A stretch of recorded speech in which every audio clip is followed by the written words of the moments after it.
Hello students, today in this lecture we will discuss the chapter Heron's formula of class 9th। तो देखिए सबसे पहले बात कर लेते हैं कि ये हेरोन्स थे कौन। तो बेटा आज से लगभग 2000 साल पहले, ठीक है ना, 2000 साल पहले की बात है। इजिप्ट के अलेक्जेंड्रिया शहर में ये रहते थे, ठीक है ना।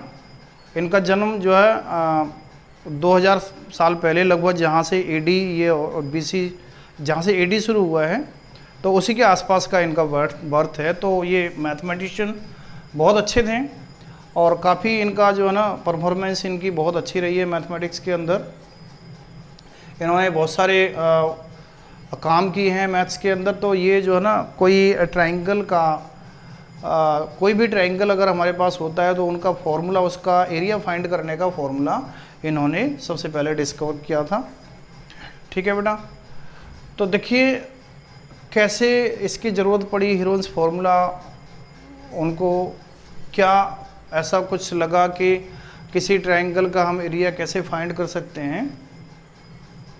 तो बेटा देखिए क्या करना है, सबसे पहले हम एरिया पे बात कर लेते हैं। कुछ डिफरेंट हमारे पास फिगर्स हैं, उन डिफरेंट फिगर्स का एरिया हम कैसे यहाँ पर फाइंड करेंगे। देखो सबसे पहले नंबर है हमारे पास right angle triangle.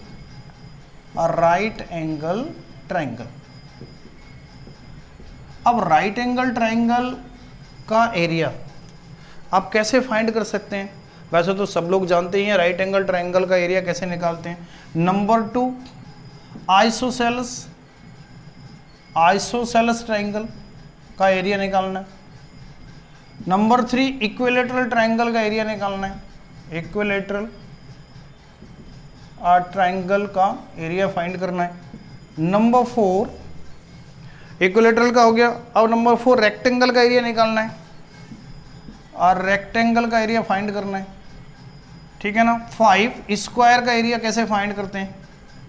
Number 6 square का एरिया। उसके बाद हम क्या है हमारे पास पैरेललोग्राम का एरिया कैसे निकालेंगे। पैरेललोग्राम के बाद ट्रेपेजियम का एरिया कैसे निकालेंगे, ठीक है ना। रोम्बस का एरिया कैसे निकालेंगे, ठीक है बेटा। तो ये कुछ हमारे पास ऐसे डायग्राम्स आ जाते हैं जिनका हमें एरिया फाइंड करना पड़ता है। तो सबसे पहले तो इसके बारे में समझते हैं, फिर उसके बाद आते हैं हेरोन्स फार्मूला पे। तो देखो राइट एंगल ट्रायंगल क्या है मेरे पास। ये मेरे पास कोई राइट एंगल ट्रायंगल है, ठीक है ना। ये मेरे पास राइट एंगल हो गया, ये ए है, ये बी है और ये सी है। तो ए बी सी इसके वर्टिसेस हैं, ए बी सी इसके वर्टिसेस हैं बेटा। और ए बी सी इसके वर्टिसेस हैं तो इसकी साइड को मैंने ए मान लिया, ये ए है, ये सी साइड है इसकी और ये इसकी बी साइड हो गई। ये भी ध्यान रखना है आपको कि वर्टेक्स के अपोजिट वाली साइड को ही उसी के नाम दिया जाता है। जैसे ये वर्टेक्स सी है, इसके अपोजिट पे जो साइड है उसको सी नाम दिया जाएगा। ये एंगल बी है, बी के अपोजिट में ये वाली साइड है तो इसको बी नाम दिया गया। और ये हमारे पास ए है, ए वर्टेक्स है, ये जो एंगल ए है हमारे पास इसके अपोजिट में ये साइड है तो इसको हमने ए नाम दिया। ट्रायंगल का एरिया निकालने का फॉर्मूला बिल्कुल बेसिक पे आते हैं हम।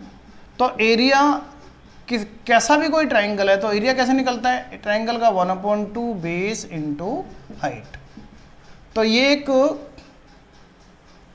हमारे पास बेसिक फॉर्मूला है जिसको हम बेसिक फॉर्मूला कहते हैं। कोई भी हमारे पास डायग्राम है, ट्रायंगुलर टाइप का कोई फिगर है तो उसका एरिया निकालने का हमारे पास ये बेसिक फॉर्मूला है 1/2 बेस इंटू हाइट, ठीक है ना। तो अब देखिए इस ट्रायंगल का एरिया फाइंड करना है। राइट एंगल ट्रायंगल है, पाइथागोरस थ्योरम इसमें अप्लाई होती है। कैसे होगी बेटा, B square equal to A square plus C square. ये पाइथागोरस थ्योरम इसमें अप्लाई होगी क्योंकि आप जानते हो in a right angle triangle the square of hypotenuse is equal to the sum of the square of other two sides, ठीक है ना।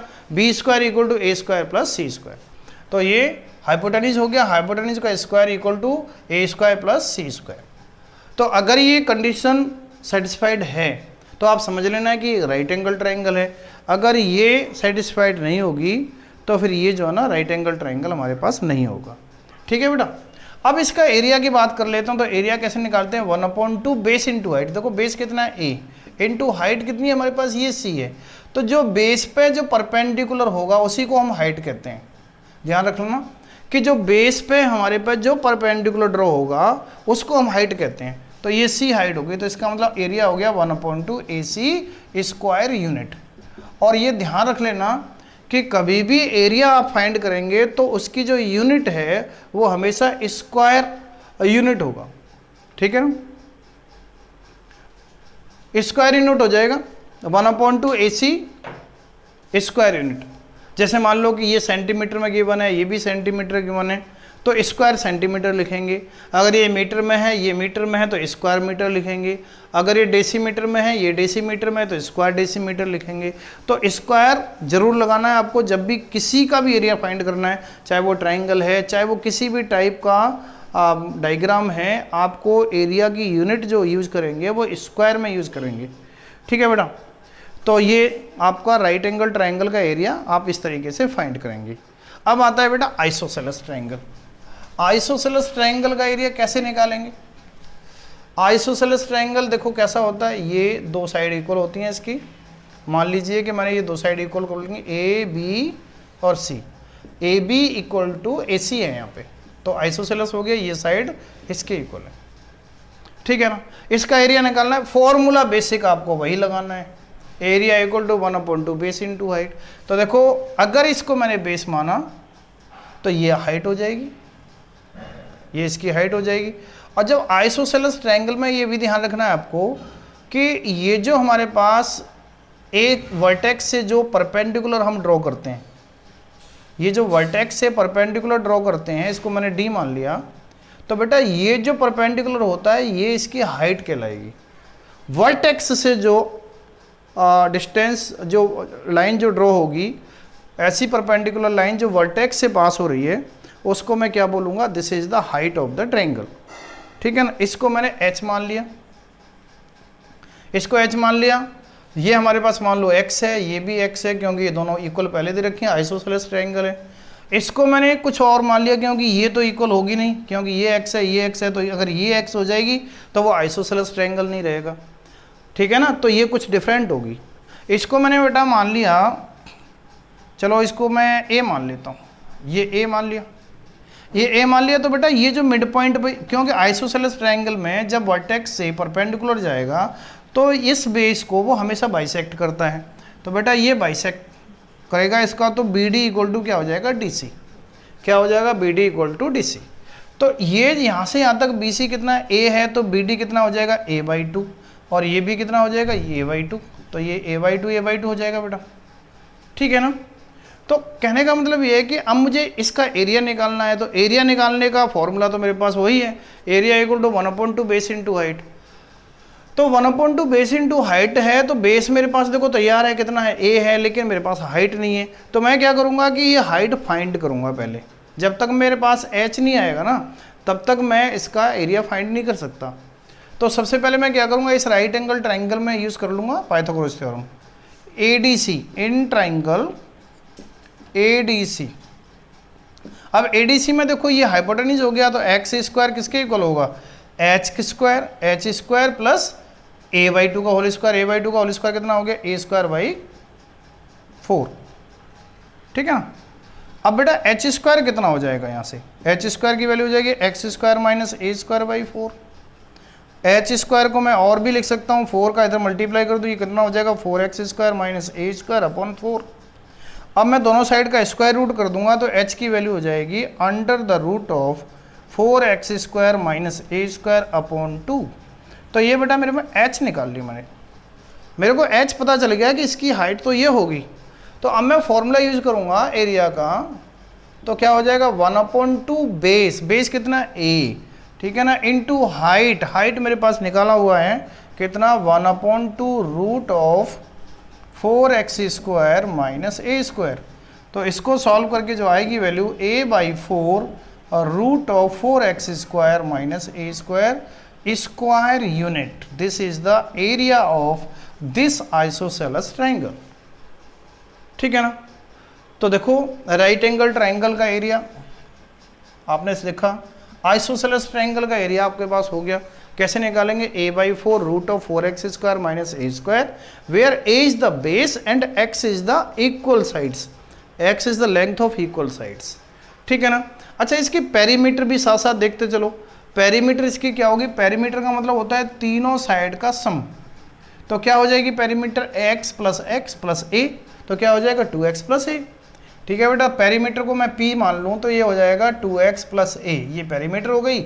और एरिया हमारे पास ये हो गया जो कि दे रखा है। ठीक है बेटा, ये हो गया आइसोसेलेस ट्रायंगल की कहानी। अब आते हैं नेक्स्ट टॉपिक पे। नेक्स्ट हमारे पास डायग्राम क्या है? Equilateral triangle. अब देखो इक्विलैटरल ट्रायंगल क्या होता है? इक्विलैटरल ट्रायंगल होता है जिसकी तीनों साइड इक्वल होती हैं। मान लो कि ये a है, ये b है, ये c है। ठीक है बेटा, इसको भी मैंने a मान लिया, इसको भी a मान लिया, इसको भी a मान लिया। Equilateral triangle. ठीक है ना, तीनों साइड इक्वल हो गई, इक्विलैटरल ट्रायंगल हो गया। ठीक है, यहाँ से मैंने परपेंडिकुलर फिर ड्रॉ किया तो इसको बेस को बाइसेक्ट फिर करेगा, तो ये परपेंडिकुलर हो गया। तो इसको मैंने d मान लिया, तो ये भी a/2 हो जाएगा, ये भी a/2 हो जाएगा।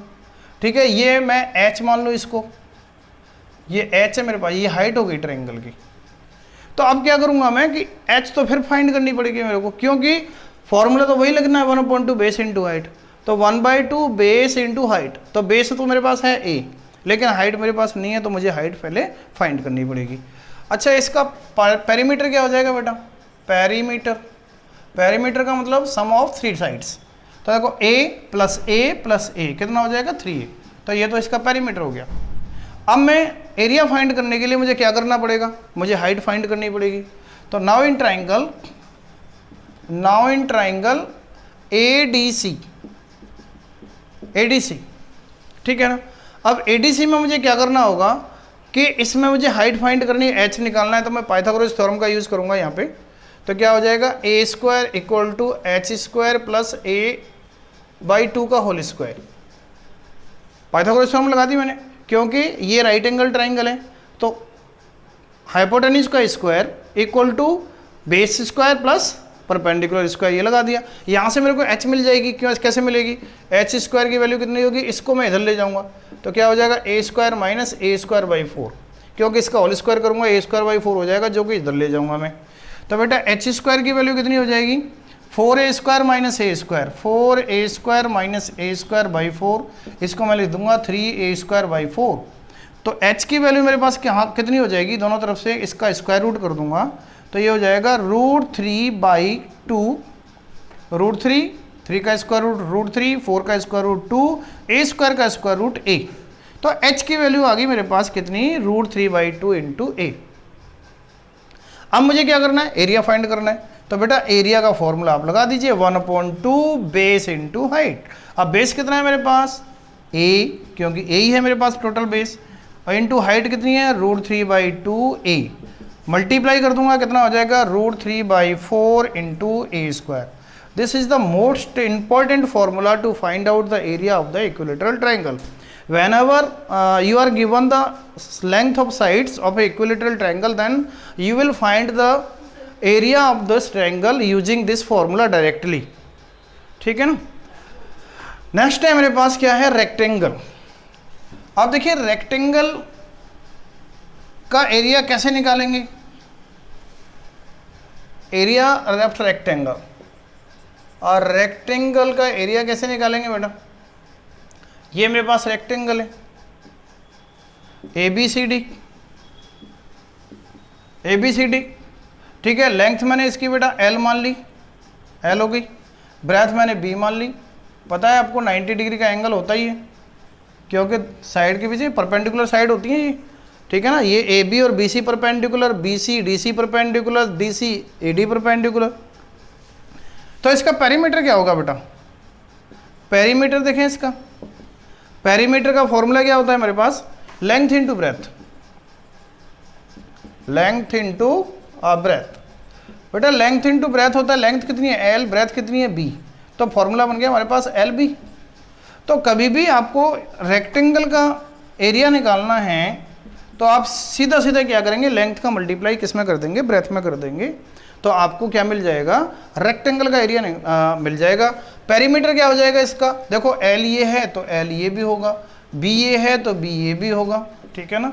तो एल प्लस एल कितना हो गया 2l, बी प्लस बी कितना हो गया 2b, तो 2l प्लस 2b, 2 कॉमन ले लेंगे, एल प्लस बी, तो ये इसका पेरीमीटर हो जाएगा और ये इसका एरिया हो जाएगा। ठीक है बेटा, ध्यान रखना है।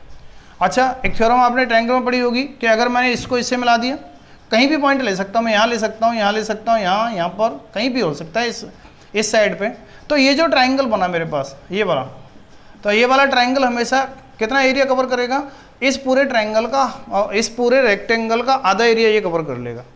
ध्यान रखना है कि अगर इस रेक्टेंगल का एरिया मान लीजिए कि 40 आ रहा है तो इसका ट्रायंगल का एरिया हमेशा 20 आएगा, ठीक है ना, हाफ होता है, ध्यान रखना। अगर मैं तो यहाँ बना दिया, अगर मैं यहाँ बना दूँ तब भी आधा ही कवर करेगा, यहाँ बना दिया तब भी आधा ही कवर करेगा, यहाँ बना दिया तब भी आधा ही कवर करेगा, मतलब आधा एरिया कवर करता है, ध्यान रखना, ठीक है ना। अच्छा, नेक्स्ट है हमारे पास स्क्वायर, ठीक है ना। देखो स्क्वायर का एरिया, स्क्वायर कैसा होता है पता है आपको, 4 साइड इक्वल होती हैं, ठीक है ना, और ये एक दूसरे के परपेंडिकुलर भी होती हैं, उसको कहते हैं हम स्क्वायर। मतलब ये 90 होगा, एक एंगल 90 होना जरूरी है, चारों साइड इक्वल, मतलब A B equal to B C equal to C D equal to D, चारों साइड इक्वल और एक एंगल 90 होना बहुत जरूरी है, ठीक है ना, उसको कहते हैं हम स्क्वायर। अब आप ये समझ रहे होंगे कि चारों 90 के होते हैं तो वो ऑटोमेटिक हो जाएंगे, अगर मैंने एक 90 का कर दिया तो चारों होने ही होने, आप बना ही नहीं सकते स्क्वायर, ठीक है ना। तो स्क्वायर कैसे बनेगा, देखो एक 90 है, अब स्क्वायर को हम पैरेललोग्राम भी कहते हैं, पैरेललोग्राम कहते हैं, तो ये 90 का है तो ये 90 अपने आप हो गया, अपोजिट एंगल इक्वल होते हैं। जब ये 90 हो गया तो ये भी दोनों इक्वल होंगे तो अपने आप 90 हो जाएंगे, तो ये मेरे पास ये बन जाएगा। इसकी साइड मैंने क्या मान ली बेटा, एल मान ली, तो ये भी साइड कितनी है, एल है। आपने फॉर्मूला पढ़ा, देखो ये तो एरिया ट्रायंगल का बनना था, ध्यान रखना, ये ट्रायंगल का एरिया था 1/2 बेस इंटू हाइट। अब हम आ गए हैं किसमें, 4 साइड के डायग्राम में। ये तो 3 साइड के डायग्राम थे, यहाँ से 4 साइड के डायग्राम है, तो हम इनको 4 साइड से, तो वो फॉर्मूला बेसिक फॉर्मूला है जो 1/2 बेस इंटू हाइट, वो यहाँ पर क्या होगा 1/2 नहीं लगेगा फिर यहाँ पे, ठीक है ना। तो देखो यहाँ पर क्या होगा, वही फॉर्मूला है, पेरीमीटर कितनी होगी इसकी 4l, पेरीमीटर क्या होगा ये 4l, क्यों, क्योंकि length sum of the length of 4 sides that is equal to 4l। अब मैं क्या करूँगा कि इसका एरिया निकालना है, एरिया का फॉर्मूला अभी बताया था, length into breadth, length into breath. अब आप समझ रहे होंगे कि ये जो है ना हमारे पास लेंथ इंटू ब्रेथ तो रेक्टेंगल का होता था, हाँ ये रेक्टेंगल ही तो है, मतलब स्क्वायर को हम रेक्टेंगल भी तो कहते हैं, ठीक है ना। लेकिन क्या है, ये एक ऐसा रेक्टेंगल है जिसमें लेंथ और ब्रेथ दोनों इक्वल है, तो लेंथ एल है, ब्रेथ भी कितनी है, ब्रेथ भी एल है, क्या हो जाएगा एल स्क्वायर, ठीक है ना, एल स्क्वायर स्क्वायर यूनिट, ठीक है बेटा। तो ये इसका एरिया हो गया एल स्क्वायर स्क्वायर यूनिट, ये हो गया स्क्वायर का एरिया, पेरीमीटर हो गई 4l, एरिया हो गया एल स्क्वायर स्क्वायर यूनिट, ध्यान रखना। नेक्स्ट है हमारे पास पैरेललोग्राम। देखो इक्विलैटरल ट्रायंगल हो गया, रेक्टेंगल हो गया, स्क्वायर हो गया, अब आता है पैरेललोग्राम। पैरेललोग्राम क्या होता है, जिसकी अपोजिट जो साइड्स हैं वो कैसी होती हैं, पैरेलल होती हैं, उनको हम कहते हैं पैरेललोग्राम। ये पैरेललोग्राम हो गया बेटा, ठीक है ना, इसको पैरेललोग्राम कहेंगे। अच्छा अब देखिए, इसको मैंने मान लिया ए बी सी डी, इसको मैंने एल मान लिया, ये एल है तो ये भी एल होगी, ठीक है। इसको मैंने बी मान लिया तो ये भी बी मान लिया इस साइड को, और यहाँ से जो परपेंडिकुलर है ये वाला, ये इसकी पैरेललोग्राम की क्या होगी, हाइट होगी, इसको मैंने डी पॉइंट मान लिया, डी नहीं, इसको आप कुछ और मान लें, डी तो मेरे पास ऑलरेडी है, जी पॉइंट मान लीजिए। तो ये डी जी है हमारे पास, डी जी क्या है, परपेंडिकुलर है, this is the height of this parallelogram, इसको मैंने एच मान लिया, ठीक है ना। तो देखिए क्या करेंगे कि इसका जो पेरीमीटर होगा, पेरीमीटर देखिए पहले क्या होगा, पेरीमीटर होगा इसका चारों साइड का सम, कितना हो जाएगा 2l plus 2b, p equal to 2 common ले लेंगे l plus b, this is the perimeter of this parallelogram. But you have to find the area of this parallelogram, and the area of this parallelogram, what is the formula? Formula is area of parallelogram ABCD, formula वही लगता है, length into breadth. और length into breadth का मतलब होता है height, ध्यान रखना, क्योंकि रेक्टेंगल में लेंथ इनटू ब्रेथ लगता था, तो ब्रेथ क्या होती थी, लेंथ पे परपेंडिकुलर होती थी। तो लेकिन ये तो नहीं है ना परपेंडिकुलर, ध्यान रख लेना, ये जो है ना ब्रेथ नहीं है, ये एल जो बी है ना हमारे पास, तो बी तो स्लैंट है, तो ये हमारे पास ब्रेथ का काम नहीं कर रहा। ब्रेथ का मतलब होता है लेंथ पर परपेंडिकुलर साइड, तो ये बैठा ब्रेथ होगी इसकी, ठीक है ना, एच, तो लेंथ इंटू इसको हाइट बोल सकते हैं हम, तो ये फॉर्मूला हो गया एल इंटू एच, ठीक है ना, स्क्वायर यूनिट। अब इसमें जब तक आप एच फाइंड नहीं करेंगे ना, तब तक हमारे पास ये एरिया इसका आएगा नहीं, और एच फाइंड करने के लिए वो कुछ ना कुछ कंडीशन क्वेश्चन में आपको दे रखी होगी, जिससे हम एच निकाल लेंगे। ठीक है बेटा, ये दिस इज द पैरेललोग्राम, ये पैरेललोग्राम की कंडीशन हो गई, पेरीमीटर आ गया और एरिया आ गया। अब आता है हमारे पास कंडीशन क्या, ट्रेपेजियम। ट्रेपेजियम क्या होता है, जिसकी दो पेयर पैरेलल, एक पेयर पैरेलल होता है, ये, ठीक है ना, ये मान लो AB CD, और यहाँ पर क्या है, AB is parallel to CD, मतलब या तो ये पैरेलल हो जाए या फिर ये पैरेलल हो जाए, कम से कम एक पेयर तो पैरेलल होना ही होना है। दोनों हो जाए तब भी कोई दिक्कत नहीं, दोनों हो जाए तब भी वो ट्रेपेजियम तो कहलाएगा, लेकिन वो साथ साथ क्या हो जाएगा, वो साथ साथ पैरेललोग्राम भी हो जाएगा, ठीक है ना। तो every parallelogram is called trapezium, her parallelogram को हम ट्रेपेजियम कह सकते हैं, लेकिन every trapezium is not parallelogram. तो बेटा ये हो गया हमारे पास क्या, ट्रेपेजियम। इसकी जो साइड है इसको मैंने A मान लिया, पैरेलल साइड, ये B है, इसको मैंने X मान लिया और इसको मैंने Y मान लिया। ये कोई ज़रूरी नहीं है दोनों इक्वल होंगी, ये भी डिफरेंट हो जाएंगी, ठीक है ना। तो इसका बेटा पेरीमीटर क्या होगा, पेरीमीटर तो देखो सब चारों साइड को ऐड कर दूंगा, क्या हो जाएगा, A + B + X + Y, ये हो जाएगा perimeter, A + B + X + Y, ठीक है ना। अब क्या करेंगे, अब इसका एरिया, एरिया के लिए हमें क्या करना पड़ेगा, ये हाइट, ठीक है ना, ये हाइट मिलनी पड़ेगी। जब तक ये हाइट नहीं मिलेगी तब तक हम इसका एरिया नहीं फाइंड कर सकते। इसको मैंने G पॉइंट मान लिया, ये 90 का एंगल हो गया, इसको मैंने H मान लिया, ये H है, ठीक है बेटा।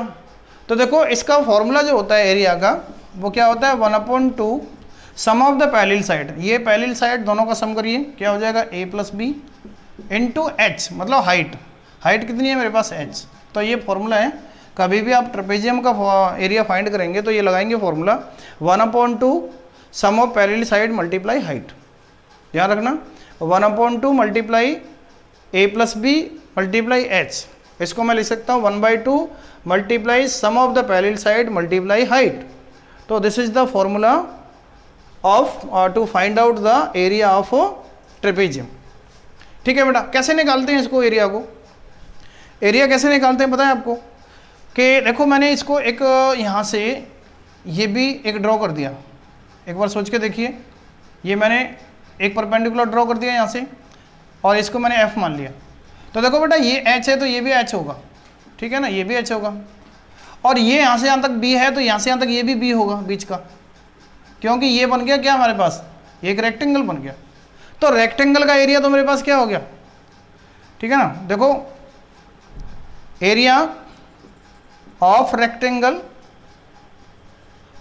प्लस एरिया ऑफ रेक्टेंगल कौन सा एरिया है, देखो GFCD, ठीक है ना, इसका रेक्टेंगल का एरिया निकालना है। प्लस अब इसमें मैं क्या कर दूं, इन दोनों ट्रायंगल का एरिया भी ऐड कर दूं, तो मेरे पास पूरे ट्रेपेजियम का एरिया आ जाएगा ना। पूरे ट्रेपेजियम का एरिया कब आएगा, जब मैं इस रेक्टेंगल में इन दोनों ट्रायंगल का एरिया भी ऐड कर दूं। तो area of two triangles, area of two triangles, ठीक है ना। तो देखो एरिया ऑफ रेक्टेंगल पता ही आपको, रेक्टेंगल का एरिया कैसे निकालते हैं, लेंथ इनटू ब्रेथ होता है ना, लेंथ इनटू ब्रेथ। तो लेंथ कितनी है मेरे पास B, देखो ये भी B, ये भी B, तो ये हो जाएगा B इंटू, और ब्रेथ कितनी है, ब्रेथ तो H है, तो ये हो जाएगा BH। प्लस अब एरिया ऑफ टू ट्रायंगल्स, दोनों ट्रायंगल का एरिया निकालना है। तो देखो मैं पहले क्या करूंगा कि बेस देख लूँ, ये बेस कितना है AG और FB, ठीक है ना, ये AG और FB बचा कितना। तो देखो ये मेरे पास कितना था, पूरा टोटल A था, यहाँ से यहाँ तक कितना था A, यहाँ से यहाँ तक कितना था B, तो मैं B भी माइनस कर दूँ तो ये दोनों सम मेरे पास आ जाएगा ना। देखो ये और ये दोनों जुड़ के क्या बनेगा मेरे पास, कि मैं पूरी साइड में से जो ए मेरे पास साइड है इसमें से मैं यहाँ से यहाँ तक ये बी माइनस कर दूँ ना जी एफ, जब जी एफ माइनस कर दूँ तो ए में से जब बी माइनस करूँगा तो ये और ये बचेगा मेरे पास, ठीक है ना। तो फॉर्मूला क्या लगा दूंगा, फॉर्मूला होता है 1/2 बेस इंटू हाइट। तो बेस कितना है, देखो बेस ये और ये दोनों ऐड हो जाएगा, तो दोनों ऐड होके बेस क्या बनेगा, ए माइनस बी। अरे दोनों ट्रायंगल का बेस ऐड हो जाएगा ना, बेस को ऐड करूंगा तो दोनों ट्रायंगल का जो बेस बनेगा वो क्या बनेगा, मैं बी तो माइनस कर रहा हूँ ए में से जब बी माइनस करूंगा तो ये बेस बच जाएगा मेरे पास दोनों का, ठीक है। क्या बचेगा, ए में से बी माइनस कर दिया तो जो बचे हुए वो दोनों का बेस ही है, ऐड हो गया। मल्टीप्लाई हाइट, हाइट कितनी है, एच है, ठीक है ना। 1/2 बेस इंटू हाइट लगा दिया, एरिया ऑफ ट्रायंगल। अब देखो क्या बन गया, बी एच प्लस 1/2, ठीक है ना। अब मैं क्या करूंगा बेटा, इसमें से 1/2 कॉमन ले लो, जैसे मैंने 2 से मल्टीप्लाई कर दिया, 2 से इसको डिवाइड कर दिया, तो देखो 1/2 यहाँ भी है, 1/2 यहाँ भी है, 1/2 कॉमन ले लो मैं, तो 1/2 कॉमन लूंगा तो ये हो जाएगा 2bh, देखो 2bh बचा, 1/2 कॉमन ले लिया, यहाँ से 1/2 कॉमन ले लिया तो देखो h का मल्टीप्लाई कर दूँ कितना हो गया, ah माइनस bh, ठीक है 1/2। अब देखो 2bh में से bh माइनस हो रहा है, ah तो मेरे पास है ही है, ah तो मेरे पास है, 2bh में से bh माइनस कर दूँ प्लस का bh हो गया, ठीक है ना। तो ये बन जाएगा 1/2 मल्टीप्लाई, इसमें से h भी कॉमन आ जाएगा तो क्या बचेगा, a प्लस b बचेगा और इनटू में h आ जाएगा, तो ये हमारे पास क्या हो गया, फॉर्मूला, ठीक है। तो ऐसे करके हम ट्रेपेजियम का फॉर्मूला एरिया फाइंड करने के लिए फाइंड कर सकते हैं, ठीक है बेटा। नेक्स्ट है हमारे पास रोम्बस।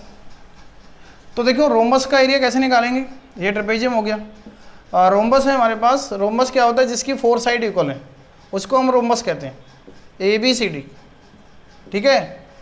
ये है मान लो कि ये L है, ये भी L है, या फिर आप L ही मान लो इसको, ये L है, ये भी L है, ठीक है बेटा, और ये भी L है,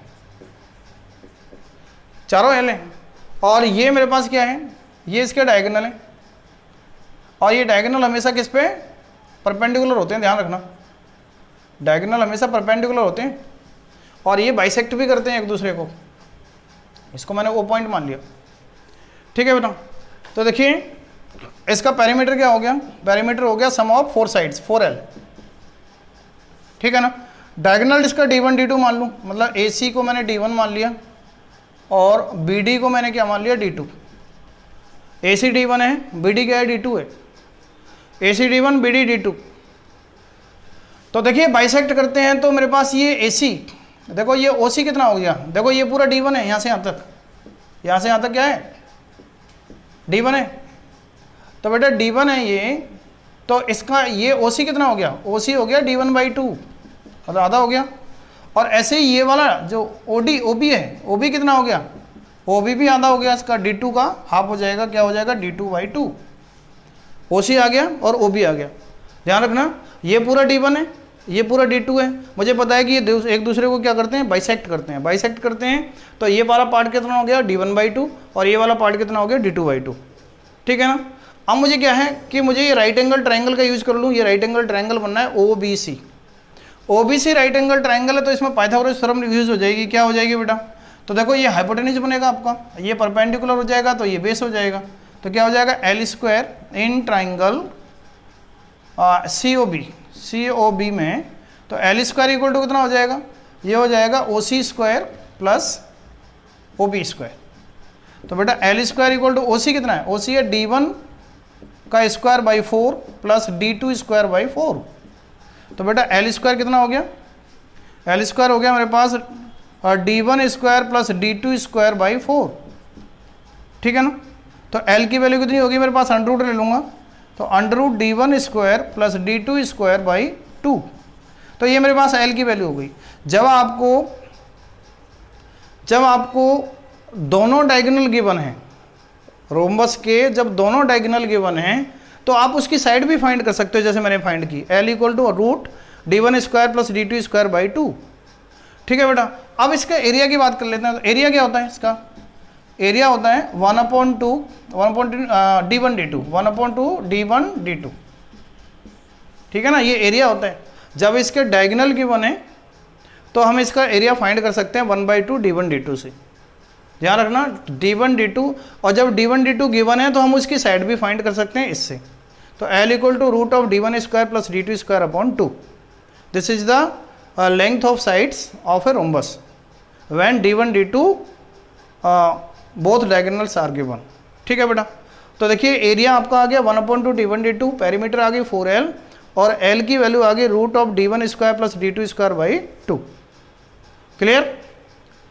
ठीक है ना. तो चलिए अब नेक्स्ट अब देखते हैं, आते हैं कि अब हमारे पास एक ट्रायंगल और रहता है. अभी क्या रहता है हमारे पास? ट्रायंगल रहता है स्केलिन ट्रायंगल. ठीक है ना, स्केलिन ट्रायंगल. स्केलिन ट्रायंगल रहता है कि जिसका हमें एरिया अभी हमने निकाला ही नहीं. देखो राइट एंगल ट्रायंगल हो गया, आइसोसेलेस हो गया, इक्विलैटरल ट्रायंगल हो गया, लेकिन स्केलिन ट्रायंगल तो हुआ ही नहीं. अब स्केलिन ट्रायंगल के लिए हेरोन्स ने फॉर्मूला दिया. ठीक है ना, वो ट्रायंगल कोई सा भी हो, फिर वो सबके लिए है. ठीक है, चाहे वो राइट एंगल हो, आइसोसेलेस हो, इक्विलैटरल हो, चाहे स्केलिन हो, उन्होंने स्केलिन के लिए फॉर्मूला दे दिया तो वो सबके लिए अप्लाइड है. जब 3 साइड्स गिवन है किसी ट्रायंगल की, ठीक है ना, ये स्केलिन ट्रायंगल होता है. मान लो कि ये कोई ट्रायंगल है ABC. ठीक है ना, ये साइड A हो गई मेरे पास, C के सामने की साइड ये C हो गई और ये हो गई B. ठीक है बेटा, ABC. अब ये स्केलिन ट्रायंगल है, मतलब कोई दो साइड भी इक्वल नहीं है, आइसोसेलेस भी नहीं है, इक्विलैटरल भी नहीं है, तीनों साइड क्या है? डिफरेंट है. तो अब मेरे को क्या करना है? स्केलिन ट्रायंगल का एरिया निकालना है. तो वो जो फॉर्मूला दिया वो इन्होंने दिया, हेरोन्स फॉर्मूला. इसलिए इनके नाम पर ही इसको क्या बोलते हैं? Heron's formula. कैसे निकालते हैं एरिया? सबसे पहले सेमी पेरीमीटर निकालते हैं बेटा. सेमी पेरीमीटर, सेमी पेरीमीटर उसको कहते हैं हम S. और पेरीमीटर तो आप जानते ही हो. पेरीमीटर क्या होती है? A प्लस बी प्लस सी, ये पेरीमीटर हो गई. पेरीमीटर का मतलब तीनों साइड को ऐड कर देंगे, वो होगी पेरीमीटर. ठीक है ना. अब निकालते हैं हम सेमी पेरीमीटर. सेमी पेरीमीटर का मतलब होता है कि इसका हाफ.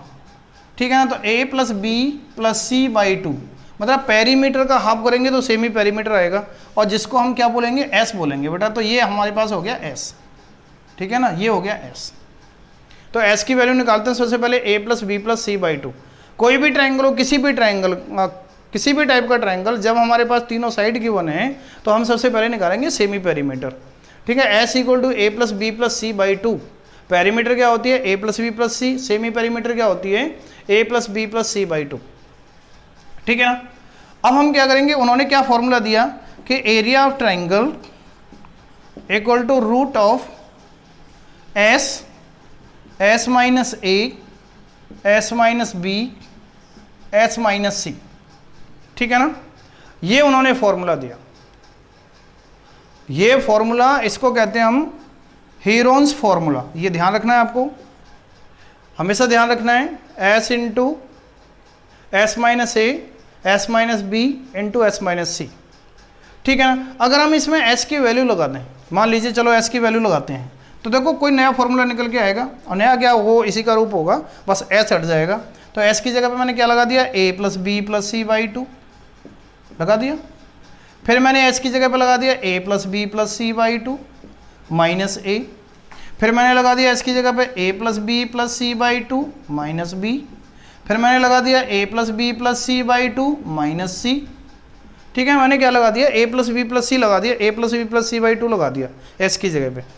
तो बेटा क्या बना मेरे पास? यहाँ पे देखो A plus B plus C by 2, A plus B plus C by 2 तो मेरे पास है मल्टीप्लाई.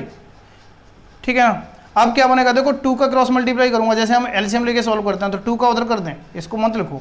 2 का उधर मल्टीप्लाई करते हैं तो क्या हो जाएगा? A, देखो A नहीं आएगा, देखो 2A हो जाएगा मल्टीप्लाई करके, 2A. तो ये A में से 2A माइनस करेंगे, कितना हो जाएगा? Minus A. ठीक है ना, A है, और ये 2A मल्टीप्लाई करेंगे, 2A हो जाएगा. तो A में से 2A माइनस करेंगे, कितना हो जाएगा? Minus A. तो B प्लस सी तो मेरे पास रहेगा, ये B plus C minus A हो जाएगा, अपॉन में आ जाएगा 2. तो ये वैल्यू आ जाएगी मल्टीप्लाई. ऐसे ही यहाँ पर देखो 2 का उधर मल्टीप्लाई कर दूंगा, कितना हो जाएगा? 2B. तो B में से 2B माइनस होगा, फिर माइनस भी हो जाएगा यहाँ. तो क्या बन जाएगा? A प्लस सी तो रहेगा ये हमारे पास यहाँ पे, लेकिन माइनस B अपॉन 2. ऐसे ही यहाँ पर 2C हो जाएगा, 2C और C में से 2C माइनस होंगे, कितना हो जाएगा? A plus B minus C by 2. ठीक है ना, ये बन गया. अब इसकी जो नेक्स्ट फॉर्म बनने जा रही है वो क्या होगी? देखो ये कितना हो गया मेरे पास 2 मल्टीप्लाई 2 मल्टीप्लाई 2 मल्टीप्लाई 2 कितना हो गया 16 हो गया मल्टीप्लाई करके। अब 16 को मैं रूट से बाहर निकालूंगा, रूट से बाहर निकालूंगा तो कितना बन के आएगा 1/4 बन के आ जाएगा, क्योंकि नीचे 4 आ जाएगा ना। 16 का स्क्वायर रूट कितना होता है 4, स्क्वायर रूट से बाहर कर दिया 4 हो गया। अंडर रूट में क्या बचा, अंडर रूट में बच गया मेरे पास a plus B plus C, ठीक है ना, और ये बन गया b plus C minus A, ठीक है ना, a plus C minus B, और ये हो गया a plus B minus C. तो ये जो है ना, अगर आप इसका भी यूज करोगे इस फॉर्मूले का, तब भी आपको एरिया मिल जाएगा, ठीक है। सेम है ये और ये एक ही बात है, लेकिन इसमें हमने s का यूज किया है, वहाँ पर हमने s का यूज नहीं किया। हमारे पास वहाँ पर a प्लस बी प्लस सी है, ए बी सी में ही है फॉर्मूला, तो वो और ये एक ही बात है, ठीक है ना। तो मोस्टली बच्चे इसको प्रेफर करते हैं, क्योंकि वहाँ पर ए बी सी इतना कौन याद रखेगा। वैसे तो सिंपल है, एक में तो सारे ऐड होने हैं a प्लस बी प्लस सी, एक में a माइनस होना है, दूसरे में b माइनस होना है, तीसरे में c माइनस होना है, बस हो गया, ठीक है ना। a plus B plus C तो आना ही आना है, दूसरे में क्या आना है a माइनस होना है, ठीक है ना, b plus C minus A, दूसरे में क्या होना है a plus C minus B होना है, वहाँ माइनस सी होना है, ठीक है। तो ये फॉर्मूला बन जाएगा आपका, ठीक है ना। तो इस तरीके से हम इसका एरिया फाइंड कर सकते हैं, ये इसको कहते हैं हम हीरोन्स फॉर्मूला। अब इस पर एक दो क्वेश्चन कर लेते हैं, तो आपको ये क्लियर हो जाएगा कि कैसे हम इसका एरिया फाइंड करेंगे हीरोन्स फॉर्मूला का यूज करके। और देखिए क्या है हमारे पास, क्वेश्चन है find the triangle whose sides are a triangle whose sides are 56 60। देखो ये ट्रायंगल है हमारे पास 56 60 और 52, ठीक है बेटा, समझ गए ना। ये हमारे पास देखो साइड गिवन है और इसका मुझे एरिया फाइंड करना है। तो देखिए एरिया कैसे निकालेंगे, सबसे पहले हमने क्या करना है कि एस निकालना है, सेमी पेरीमीटर। सेमी पेरीमीटर पता है कैसे निकालते हैं सेमी पेरीमीटर, सेमी पेरीमीटर ऐसा आता है, तीनों को सम करेंगे तो 56 प्लस 60 प्लस 52 अपॉन 2, एस की वैल्यू क्या हो जाएगी 2 प्लस 6 8 और 5 और 6 11, 11 और 5 16/2, 2 से डिवाइड कर देंगे 84 हो जाएगा। तो बेटा 84 ये बन गया एस। अब मैं यूजिंग हीरोन्स फॉर्मूला इसका एरिया निकालना चाहता हूँ, यूजिंग हीरोन्स फॉर्मूला